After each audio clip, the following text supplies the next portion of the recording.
Sure. Jesus.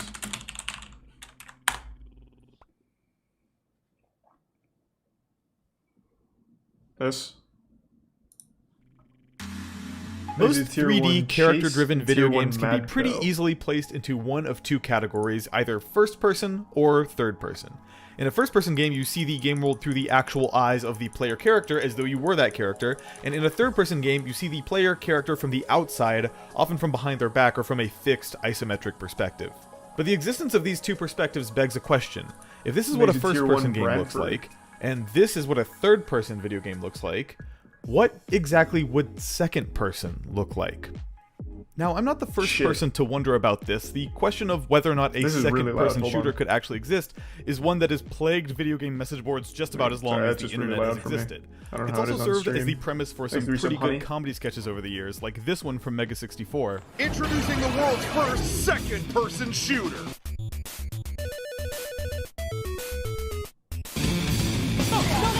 And this one from The Onion. To enter second-person shooter mode, you just simply adjust the narrative slider from first to second.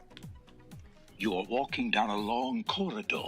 Suddenly, a Nazi leaps out from around a doorway and unleashes a hail of machine gun fire in your direction. To help us actually figure out what a second-person game would really be, I think it would be helpful to look at this grammatically. In written language, the term first person denotes any writing where the point of view uses phrases like I or my to tell a story from the perspective of the protagonist. Third person writing, on the other hand, uses third person pronouns, for example, he went this way, she went that way, etc., to talk about characters from an outside perspective. Now, second person writing does exist, but it's kind of a weird one. In second person, the primary pronoun used is you. You do this, you go there, etc. The second person is actually a lot less common in narrative writing. It's actually something you're more likely to encounter in, say, a list of instructions or a choose-your-own-adventure book. Now, the analogous video game camera perspectives for first and third person writing are obvious, but what about for second person? This would just be like we know what an NPC I game looks like, in we know a what fun he game looks like, but what about a you game? Strangely enough, I actually found the answer to this before I even came up with a question, and believe it or not, it came to me courtesy of a game you may have heard me talk about once before, and that game is Driver San Francisco. True. See, for all the interesting missions in Driver San Francisco, and there are plenty of them, there's one mission in particular that I swear to God I think about all the time. The mission in question is called The Target, and it's the final mission of Chapter 6 of the game. In the game, you play as a cop named John Tanner, who, for reasons I won't get into here, basically has a superpower that allows you to take over the bodies of any other driver and has begun using that superpower to foil a possible terror plot from a gangster named Jericho. Over the course of the game, Tanner decides that the best way to unravel Jericho's plans is to do it from the inside, and in order to do that, Tanner takes over the body of a low-level henchman named Ordell and uses his driving skills to help move Ordell up the ranks. The final mission in this story arc sees you inhabiting Ordell's body one last time to complete a major assignment from his boss Layla, who is this international assassin and Jericho's second-in-command. Tanner's plan? Warp into Ordell's body and, without arousing suspicion, drive Layla and Ordell directly into police You think I'd custody. like this game? Maybe. Now, the mission begins as normal with Tanner and his partner Jones driving their iconic orange Reminds me Dodge of Fast and Challenger, Furious and soon enough, Crossroads. you warp into Ordell's body with Layla in the passenger seat, where she gives you some clarity on your mission. Ordell, I need nothing but your best today. Thanks for the resub. What's going down? Jericho's got a problem he wants the 5 gift subs Get me to the beef target and I'll fix ravioli. it. Thank So you you again. drive to the destination she's given you, closing in on your target, and as you get close, this happens.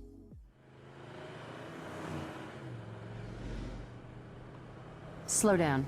We should acquire the target anytime now. This looks good.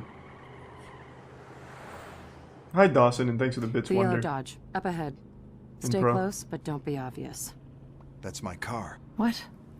That's the cop that's been getting in our way. Do we follow him to the target? He Kill is him. the target. Oh. It's you. You've been assigned to kill you. Wait, that's fucking After genius. that cutscene ends, you are back in Ordell's body in the first person with Layla sitting to your right. But then, you press the throttle to accelerate, and the car in front of you moves. You steer to the left and to the right, and the car in front of you moves to the left and then to the right. And That's super quickly clever. It sinks in that the car you're controlling is actually the car you're following. Your perspective as the player is entirely separate from what you're controlling. This would suck for a whole game, In but other a words, mission? You're That's pretty cool. pursuing you. Now, as you can see, the car that you're sitting in is moving too, but crucially, you're not the one who's controlling that car. The car you're sitting in is moving automatically, seemingly operated by an AI. What game was driver this? Driver who's San tailing the Francisco? car you're actually controlling. It's basically like a chase mission in any other video game, just like you've seen countless other times, except for this time, it's flipped on its head. This time, you're the one being followed, while simultaneously seeing it all unfold from the perspective of the car doing the following. And while it's hard for me to guess how well this comes across on video, all these elements combine to make something that is very, very odd to play. There's something shocking and disorienting about seeing a first-person perspective on your screen, but also not controlling that perspective while remotely operating the car. That is such a you're cool tailing. It's the idea. closest the video game has ever gotten Damn it, I to forgot to feeling like click a the tree true again. out-of-body experience, and it's an experience Wasted that has XP. stuck with me ever since I first played this game back in 2011. Now, when I first played Driver San Francisco 8 years ago, I kind of just played through this mission once, start to finish, marveling at the unique perspective that this mission granted you, but then moving on to the rest of the game. But I've always felt like if I ever came back to this game, I'd want to pick this mission apart and see what makes it tick, and that's part of what I hope to accomplish with this video. See, as cool as this mission is, it's also pretty linear. The whole thing takes place with you driving down this completely Is resub locked up too down late? race course with no exits or detours, pretty much just a straight shot to the exit. I've always assumed that the developer Reflections designed the mission this way due to the technological limitations of this weird second-person camera that they built just for this mission. Perhaps there was no way for them to get this camera to behave properly in the actual open world with all the various streets, elevations, and alleyways you can Shit dip into, driving, kid. not to mention the other street traffic. You're not welcomed And in the on top Toretto of that, family. They built this mission with a pretty strict countdown timer, forcing you to hit the checkpoints in rapid succession. There's the 5 gifts Something of that I the always beef assumed was ravioli and the placed there to resub keep you from monkey. ever veering too far off the path and breaking the game somehow. Oh, that sounds awful, Still, real I've boy. always wondered about the actual limitations of this mission, and I knew that this time around I wanted to test out whether or not there was any way to escape, so before finishing the mission, I paused, started it over, and then this time, instead of starting the race as intended, I swung the car into a 180, driving the car backwards in the wrong direction. Now, when I do this, the AI driver immediately begins panicking, rapidly spinning the steering wheel, trying desperately to keep my car visible in frame, and then eventually it turns around 180 degrees to reveal what looks like the entire open world of Driver San Francisco, seemingly 100% accessible to Oh the god, wait. Now, I drove away from the racetrack and began exploring. The AI is killing I everyone. myself to hit some kind of invisible wall or failure state for going off course, but it never happened. It all actually worked. I merged into traffic and the second-person camera followed me, immaculately bobbing and weaving through the other cars on the road. It was around this time that I noticed there was no timer. It turns out that Reflections had generously designed this mission, intentionally or unintentionally, so that the mission countdown timer doesn't actually begin until you reach the first checkpoint, meaning that if you never hit that first checkpoint, you can drive around forever.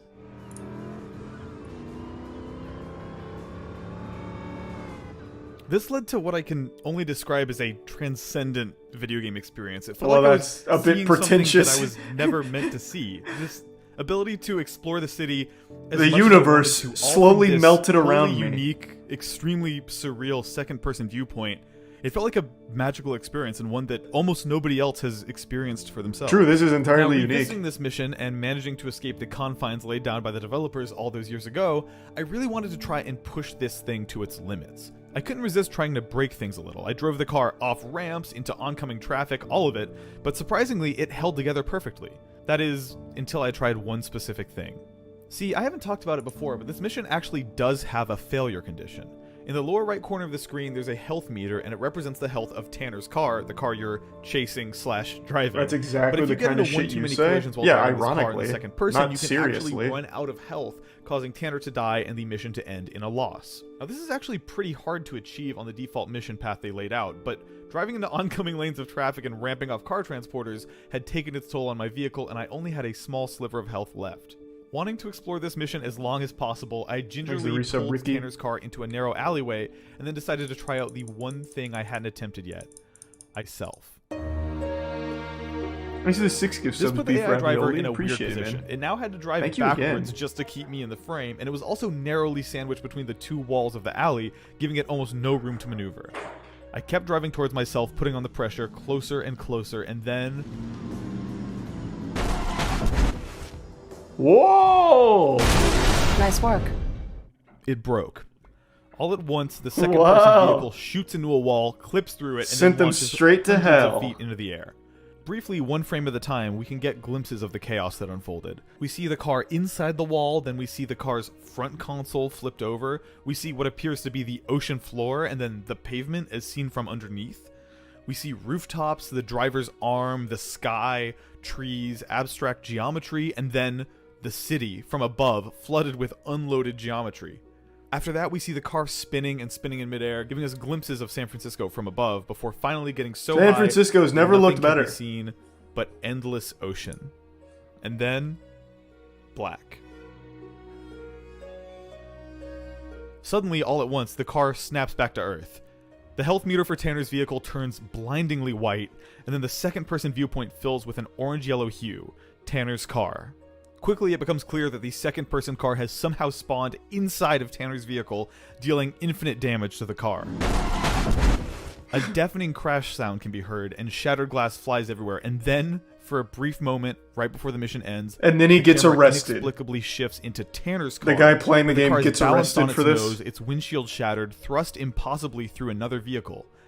And then, horrifically, the camera clips through the back of Tanner's partner's head and shows us the backside of his eyeballs and tongue. A truly terrifying second-person perspective if ever there was one.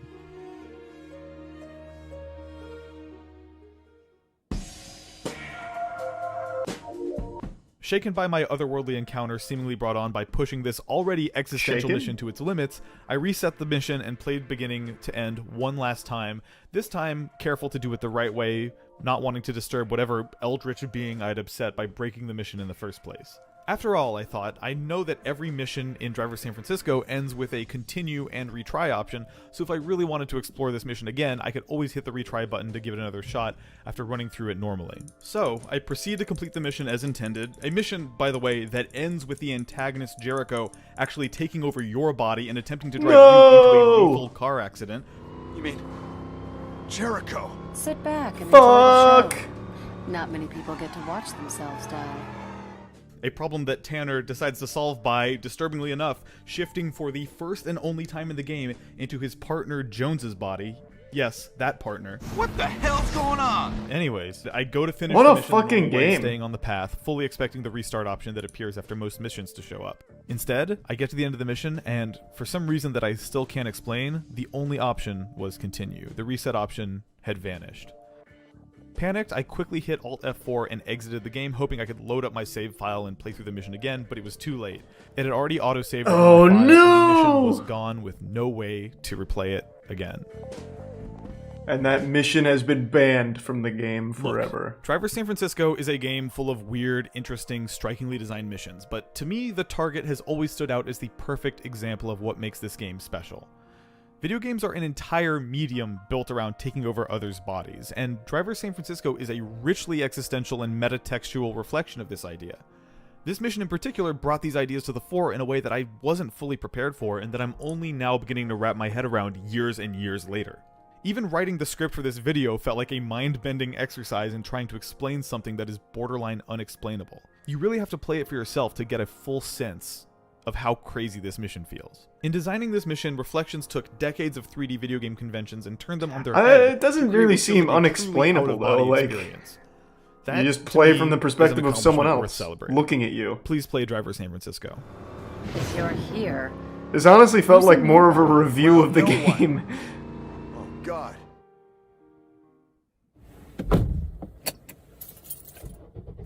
Play it? Yeah, maybe I'll Right, so a play couple it. quick updates on the Driver San Francisco situation.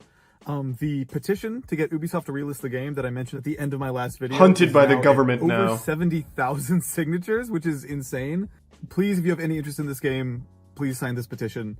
It now feels like 100,000 is within our grasp, which is crazy, and I can't believe I'm saying, but it could happen, which to me feels like an unignorable Did it number. happen? But in the meantime, as you might have noticed, Ubisoft has not relisted the game. They have been ignoring the 70,000 signatures we have.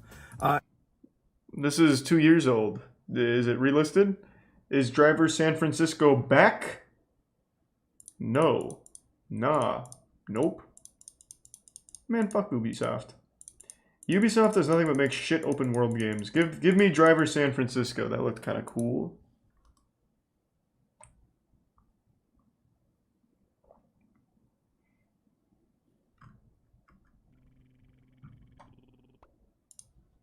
Thanks to resub Stank Bomb.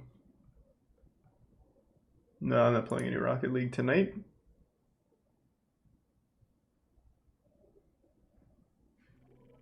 Thanks to resub Raven.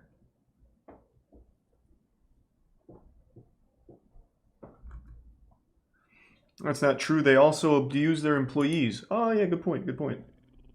Thanks to resub Juby. Ubisoft is known for two things: workplace abuse and shitty open world games.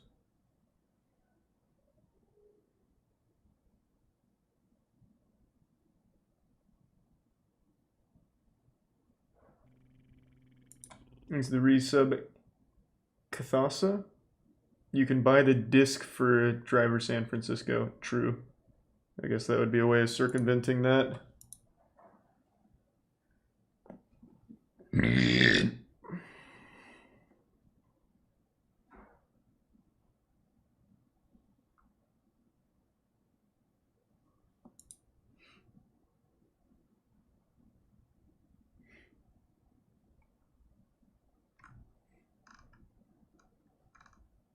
Illegal train surfing across Europe.